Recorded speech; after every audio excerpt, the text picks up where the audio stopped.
وَأَنذِرْ عَشِيرَتَكَ الْأَقْرَبِينَ، اے محمد اپنے قریبی رشتہ داروں کو دین کا پیغام پہنچائیے. ٹھیک ہے. اور آگے ایک فارمولہ دے رہا ہے وَاحْفِظْ جَنَاحَكَ لِمَنِ اتَّبَعَكَ مِنَ الْمُؤْمِنِينَ، اور اپنی رحمت کے پر پھیلا لیجئے جو آپ کی اتباع کریں اور مومنین میں سے ہو جائیں. کیا کرنا ہے ان کے لیے؟ جناح اللہ تعالیٰ جو ہے نا کہتے ہیں کہ اپنے رحمت کے پروں میں ان کو ڈھانپ لیجئے. اللہ اکبر. جو اتباع کر لیں اور مومنین میں سے ہو جائیں. فَإِنْ عَصَوْكَ، اور اگر وہ نہ مانے، فَقُلْ إِنِّي بَرِيٌّ مِّمَّا تَعْمَلُونَ، تو آپ محمد اعلان فرما دیجئے کہ میں بری ہوں، جو مرضی آئے کرتے پھرو، تم سے میرا کوئی تعلق ہی نہیں. کون کہہ رہا ہے؟ اللہ کہہ رہا ہے. اب قرآن کا فارمولہ ہے دعوت ذو العشیر، ہم اسی کو کہتے ہیں نا جو پہلی دعوت حضور علیہ السلام نے کی. قرآن مجید میں یہ ذکر ہے. اللہ تعالیٰ فرما رہا ہے کہ اپنے خاندان کے لوگوں کو بلاؤ، ٹھیک ہے، ان کو دین کا پیغام پہنچاؤ. حضور نے بلایا، دین کا پیغام پہنچایا. لنگر کس نے پکایا؟ ابو طالب نے. ٹھیک ہے، حضرت ابو طالب جو کہ مین میزبان ہے. ٹھیک ہے.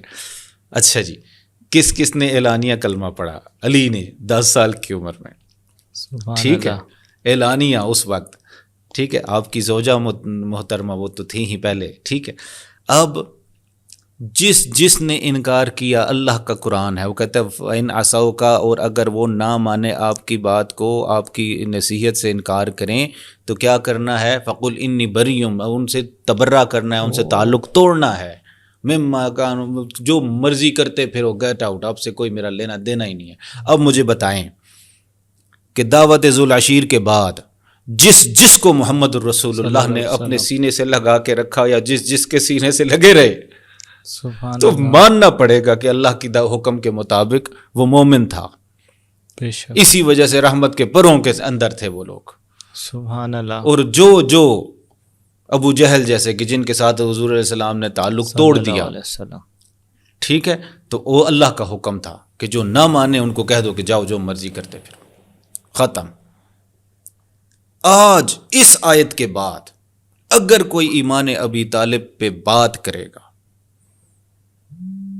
تو ذرا غور کریں، پھر آپ محمد الرسول اللہ کی رسالت کو کہاں لے کے جاؤ گے؟ کہ اللہ تو کہہ رہا ہے کہ جو نہیں مانتا اس سے تعلق توڑ دو، اور یہاں پہ تو آدھا قرآن ان کی موجودگی میں نازل ہو رہا ہے. کیوں نہیں ابو طالب سے تعلق توڑا جب خدا نے کہا تھا؟ اگر توبہ نعوذ باللہ ایمان ابی طالب اتنا نازک پہلو ہے کہ اگر اس پہ بات کرو گے نا تو پھر تو قرآن کی بات آؤ. پھر قرآن میں یہ آیت کو کہاں لے کے جاؤ گے؟ پھر محمد رسول اللہ کی اس رسالت کو کہاں لے کے جاؤ گے؟ کیونکہ رسول اللہ نے تو ان سے تعلق نہیں توڑا. اس کا مطلب یہ ہے کہ وہ مومنین میں سے تھے. ابو طالب کا جنازہ کس نے پڑھایا؟ یہ خود رسول اللہ نے. اچھا جناب والا، یہ تو آپ دیکھیں تو صحیح کہ یہ ہو کیا رہا. یہی تو بات میں کہہ رہا ہوں نا کہ مسئلہ کچھ اور تھا. اور صرف یہ نہیں کہ حضرت ابو طالب کے لیے معاملات تھے کہ رسول اللہ نے فرمایا کہ آپ اعلانیہ جو ہے تو ان لوگوں سے نہ وہ کریں. ایک حکمت تھی، ایک ٹیکٹس تھے. خود یہ دیکھ لیں، حضرت عباس کو دیکھیں. حضرت عباس نے کب اسلام قبول کیا؟ بدر میں. ہاں ٹھیک ہے، بدر میں گرفتار ہو گئے تھے. ایسا ہی ہے، ایسے ہی ہے. اور فیصلہ ہوا کہ جی یا تو جو قیدی ہیں وہ ہمارے مسلمانوں کو، بچوں کو کوئی ہنر سکھا دیں، کوئی اسکل ان کو سکھا دیں، آزاد کر دیے جائیں گے، یا کوئی گولڈ جو ان کے پاس ہے وہ جمع کرا دیں ٹیکس کی صورت میں، ان کو ہم آزاد کر دیں گے، ورنہ قید میں رہیں گے. اب ظاہر فیصلہ تھا، اعلان تھا. وہی ہوا کہ کچھ صحابہ نے جناب ٹیکس جمع کرایا، کچھ نے کہا جی ٹھیک ہے مجھے یہ کام آتا ہے میں یہ سکھا دوں گا. وہ چاہے مہینے میں سکھائے چاہے 2 مہینے میں سکھائے، ہمارے بچوں کو اسکل سکھائے اور چھٹی، آزاد ہے. اب یہ قریش تھے، حضور کے چچا تھے، سردار والے خاندان سے تھے، خود سردار تھے. ٹھیک ہے، اب ان کو جب کہا گیا کہ بھئی آپ نے اسکل سکھائے، ان کا میں نہیں سکھاتا. ایک خاندانی وقار بھی تو تھا.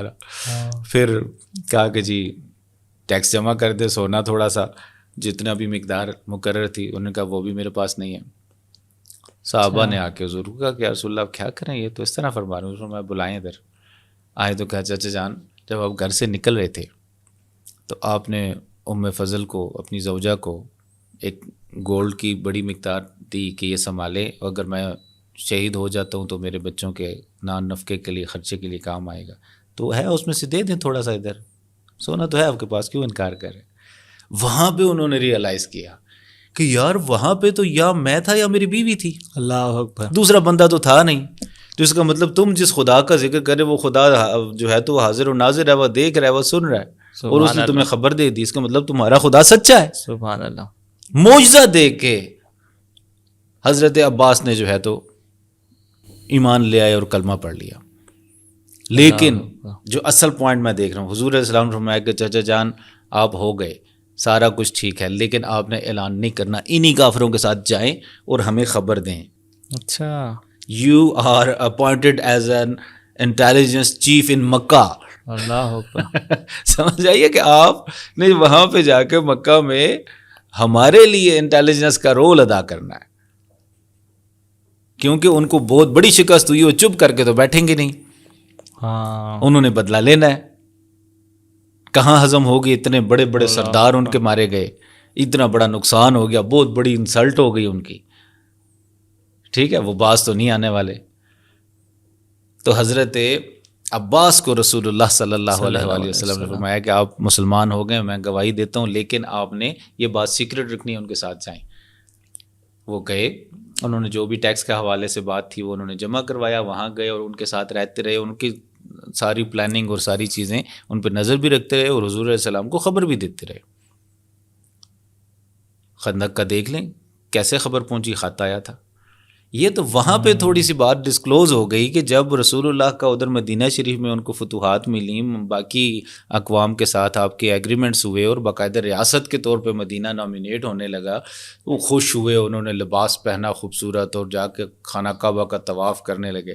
تو ابو جہل نے پوچھا کہ عباس خیر ہے، آج بڑے خوش نظر آ رہے ہیں. کہا ہاں آج میرا بھتیجا اپنی ریاست کا مالک بن گیا، اللہ تعالیٰ نے اس کو عزت دی ہے. تو وہ پریشان ہو گئے کہ یار ہم تو اس کو سمجھتے تھے ساڈے نال ہے، یہ تو محمد کی کامیابی کی خوشیاں منا رہے ہیں. سبحان اللہ. ٹھیک ہے، اس بات پہ پھر انہوں نے ہجرت کا فوری ارادہ کیا کہ اب جو ہے تو لوگوں کو مجھ پہ شک ہو گیا. تو دیکھیں حضور علیہ السلام کی پوری انٹیلیجنس ڈپارٹمنٹ تھا. حضور کے داماد حضرت ابو العاص، یعنی حضور نے اپنے خاص قریب ترین لوگوں کو انٹیلیجنس پہ رکھا تھا. سبحان اللہ. اور وہ جا کے باقاعدہ ایک سسٹم کے تحت حضور علیہ السلام نے ان کو جو ہے تو خاندان کے قریب رکھا کہ یہ اگر مسلمان ہو کے اعلانیہ اعلان کر کے ادھر ہمارے پاس مکمل آ جاتے ہیں تو وہاں کی انفارمیشن ہمارے پاس بند ہو جائے گی. تو یہ بہت بڑی حکمت تھی. سبحان اللہ. وہی چیزیں تھیں جس کو یہ لوگ نیگیٹیولی لے کے جو ہے تو استعمال کرتے ہیں. تو میرا خیال سے حضرت ابو طالب کا ایمان ایک اتنا نازک پہلو ہے کہ اس کے اوپر گفتگو کرنے سے پہلے ہمیں 1000 دفعہ سوچنا ہوگا. جیسے قرآن مجید کی آیت میں نے پڑھی نا کہ جب اللہ کہتا ہے کہ جو نہیں مانتے، جو انکار کرتے دین کا، ان سے تعلق توڑ دو. رسول اللہ نے ابو طالب سے کیوں نہیں توڑا؟ اللہ تعالیٰ معاف کرنا ہے، احتیاط کا موقع ہے کہ پھر سوچنا پڑے گا. کیا محمد رسول اللہ نے قرآن کو نہیں مانا، قرآن کا حکم نہیں مانا، پھر جنازہ بھی پڑھا.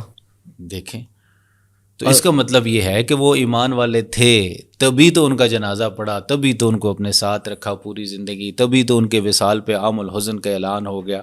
یہ ساری باتیں ہیں نا. تو تھوڑا سا احتیاط کا ہمیں وہ رکھنا چاہیے. اس میں ہزاروں قسم کے مطلب ثبوت ہیں، دلائل ہیں. ایون کہ جن لوگوں نے ایمان ابو طالب علیہ السلام کا انکار بھی کیا اور اس کی مخالفت میں کچھ صفحات لکھے ہیں، وہ آپ پڑھیں تو صحیح ان کے فتاوے.